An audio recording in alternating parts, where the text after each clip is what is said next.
Okay, so you'll remember some time ago I made a video on why you should not buy the Corsair 570X. Now that video was quite badly received, so I thought I'd do another video where I explain my points much better and more coherently for the rest of you guys. Now, let's get stuck in, shall we? The first thing to notice here is that there's two versions of the Corsair 570X. My previous video was done on version 1. This one I have in front of me that I've built in is version 2. Now, I've been using this case for a couple of months now, so I've been able to, get a proper understanding of the actual use of this case. So, let's get stuck in, shall we? This is the version 2 of the case. Now, I will go back and I will say, oh, look, no reset button, no HDD light. Now, no HDD light is not much of a problem, but no reset button is a bit of a problem. In my system, it's not, because I don't use any overclocked or custom/sensitive equipment. All of my equipment is all bog standard, and it's all running on stock. Now, my brand new Mobo, my Asus Prime X299 Deluxe, does actually have a reset switch built into the power switch.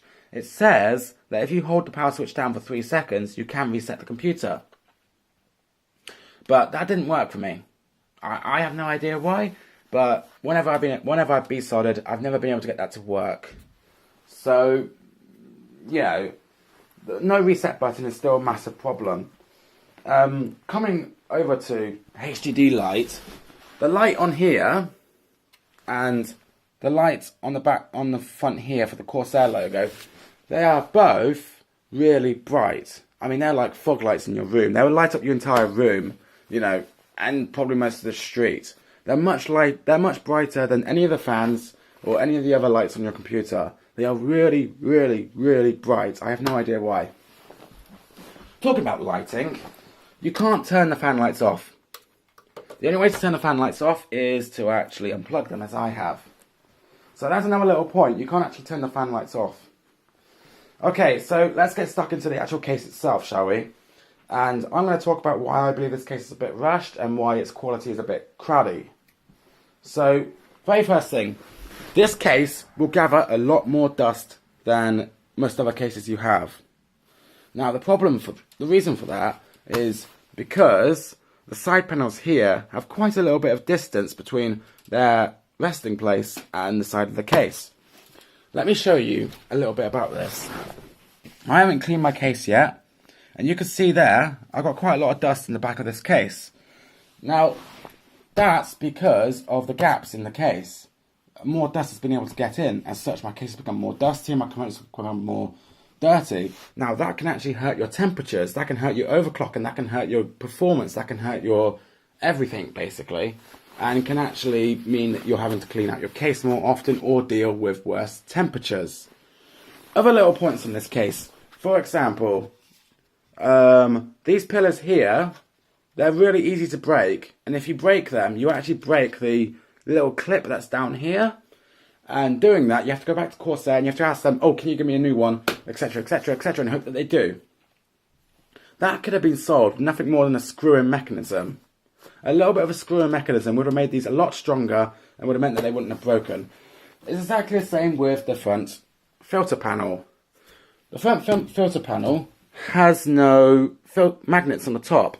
Now this normally wouldn't be a problem, but on here it is, because glass is very heavy, and it means that when you put your glass on top of the front panel here, it actually sags, making the screws very hard to screw in, and it also moves the case, and destroys the aesthetics a little bit and all that.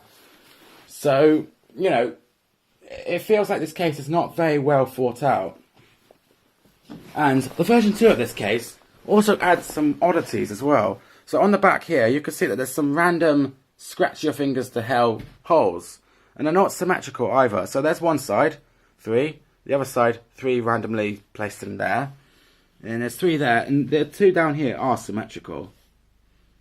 But yeah, there's in total 12 holes on the system that cannot be explained. And they're quite sharp and they can hurt your fingers. So it feels like, in general, this case is not very well thought out. I mean, here's another example. Right, this is the version 2 of the case, which includes a rubber grommet here, which still doesn't help very much. And I'll talk about that in a minute. But Corsair have a backplate for this PSU. But the backplate they still haven't added it, despite the fact that you cannot buy the backplate anywhere. So they've revised this case, they've drilled some holes, they've broken it a little bit, but they haven't added a backplate to the PSU, despite the fact that the backplate does exist on their catalogue, and you can, well, in theory, if you find someone who can supply it, buy it. But you can't find anyone to supply it. I mean, this is the other thing about the case as well. Because of the way that the case is specifically designed, it doesn't support EATX. It could easily support EATX, but because of the way that the case has a little, like, ridge thing to support the HDDs in the back, it can't actually support EATX. But personally, I think they should have got rid of HDDs and just, you know, supported EATX, because most people who have HDDs nowadays use either a separate computer or NAS. Anyway, so that's talking about the case and why I think the case is rushed. So let's get into the cable management and the fans. Now, the important thing to know about the fans is that no other fans are supported other than SP120s. Now, you might turn around and say SP140. SP140 do not exist in RGB form. So, and you might turn around and say HD120s. No, you cannot. You cannot put HD120s or 140s into the system without ripping out that and that, which are stuck down with very strong double-sided sellotape, and completely restructuring the system, basically. So yeah, you know, this case only supports SP120s. There is no other fan that this case supports. When Corsair stopped doing SP120s, you're basically fucked. Basically. Anyway, so talk about the cable management a little bit, because that's the fans, you know. Talk about the cable management a little bit. There's a lot of problems with the cable management as well.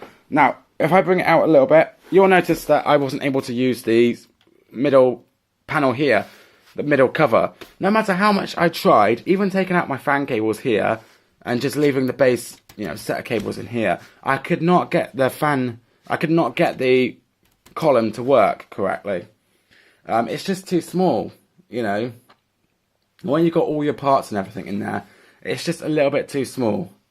Even though I could have really strained it, and I could really, you know, if I really strained it, I could have screwed it in. It felt like I was breaking the system. It felt like I was, you know, breaking stuff, basically. So I decided to leave that alone and not use the middle column. Now, talk more about cable management. The PSU cover makes, because you can't remove the PSU cover, it makes fitting cables into the PSU very difficult and finger breaking. And it can also get quite dark in there as well, so you can't actually see what you're doing when you're trying to put cables into a modular power supply. Also, talking of cable management, their placement of hooks is very weird. They don't seem to place the hooks correctly. So, for example, the middle column here, it has a hole right about here where you can put your fan cables going from side to side, so that they can go straight down here. But there's no hooks here. See? There is a hook down here for the fans. 2 hooks, in fact. And you can even see where I've done one of the fans going down there.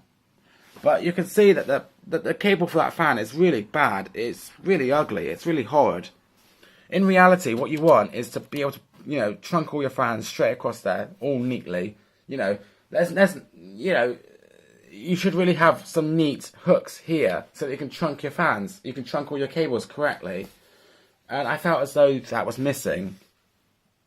So the only way I was able to do it was by tying the wires together, basically. And that kind of sucks. You know, it means that the cable management in this computer is actually really fucking terrible. It's not really workable. And in general, that's basically my thoughts on the Corsair 570X. I've probably missed some points, but, you know, that should give you enough. So, to go over it a little bit, I/O panel, lights, no turn off lights, more dust, holes on the back of the case, no PSU cover, bad cable management still, no EATX support, very bad cable management still, you know, not able to use the middle column thing, some magnets needed on the front here, I think that's it. That's, you know, the issues I have with this case.